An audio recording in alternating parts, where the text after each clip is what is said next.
वज़ाइफ के लिए वज़ाइफुस सालिहीन ऑफिशियल को सब्सक्राइब करें। वज़ाइफुस सालिहीन ऑफिशियल। अम्मा बअदु फ़अऊज़ु बिल्लाहि मिनश्शैतानिर रजीम। बिस्मिल्लाहिर रहमानिर रहीम। रबीउल अव्वल की 29 तारीख का बहुत ही ख़ासुल ख़ास अमल मैं आपको दे रहा हूँ, जो रबीउल अव्वल की इस ख़ास तारीख़ में आप कर सकते हैं और इसकी बदौलत अल्लाह आपका कर्ज़ा जड़ से ख़त्म करने का बाइस बना देगा और अल्लाह ऐसा ज़रिया पैदा करेगा कि आपके कर्ज़े उतर जाएंगे। दुनिया में बहुत कम लोग ऐसे हैं जो कर्ज़दार नहीं होते, वरना एक बड़ी तादाद ऐसी है जो मक़रूज़ रहती है। याद रखें, मक़रूज़ होना कोई ऐब नहीं है, लेकिन कर्ज़ा लेकर वापस ना करना और वापस ना करने की नीयत रखना ये बहुत बड़ा अज़ाब है, अताब है, गुनाह कबीरा है। एक सहाबी आए, या रसूल अल्लाह सल्लल्लाहु अलैहि वसल्लम, आप मुझे बताएं अगर मैं शहीद हो जाऊं क्या मेरे सारे गुनाह माफ़ हो जाएंगे? आप अलैहिस्सलाम ने फरमाया, बेशक शहीद के सारे गुनाह माफ़ हो जाते हैं। जब वो सहाबी जाने लगे तो आप अलैहिस्सलातु वस्सलाम ने फरमाया, ए दूसरे सहाबी उसको बुला के लाओ। जब वो आ गए, आपने फरमाया, अभी अभी जिब्राइल अलैहिस्सलाम तशरीफ़ लाए थे।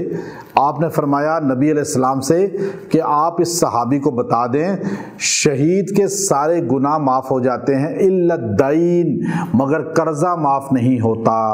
कर्ज़ा अगर आपने लिया है और दिया नहीं और देने की नीयत भी नहीं थी और आप मर गए, आपकी बख्शिश नहीं होगी। आज किस तरह लोग ज़मीनें उधार लेते हैं, दुकानें, गाड़ियाँ, या बैंक से कर्ज़ा या बंदों से कर्ज़ा उधार लेते हैं, फिर वापस नहीं करते और उनकी नीयत भी फ्रॉड होती है। बाहर मुल्कों में लोग जाते हैं और दुबई में, अरब अमारात के दीगर हिस्सों में, या और यूरोप की, अमेरिका की, कनाडा की, यूके की कंट्रीज़ में, वहाँ जाकर बैंक से लोन लेते हैं और फिर उसके बाद जो है भाग आते हैं और सोचते हैं कि काफिर हैं, हमें क्या, और यहाँ आके मौजें करते हैं। ये बंदा मर गया, कभी बख्शिश नहीं होगी, चाहे काफिर ही से कर्जा लेके आप ना दें फिर भी बख्शिश नहीं होगी।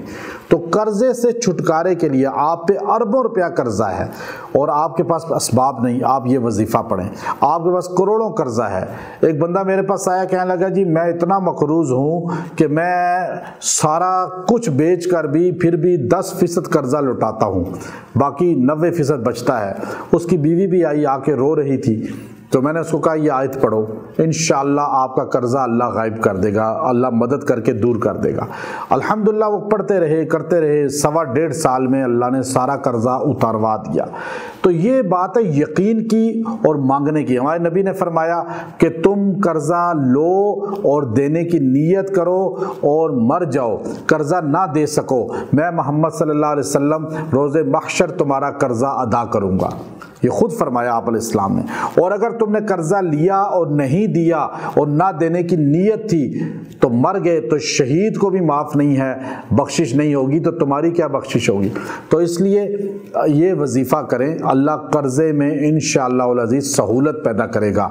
वो सूरह लाइल की आयत है, इन्ना मअल उसरि युसरा, ये आप 100 मरतबा पढ़ें और दुआ करें। इंशाअल्लाह इस दिन की बरकत से यह आपसे कर्जा खलासी हो जाएगी, अल्लाह आइंदा भी मदद फरमाएगा।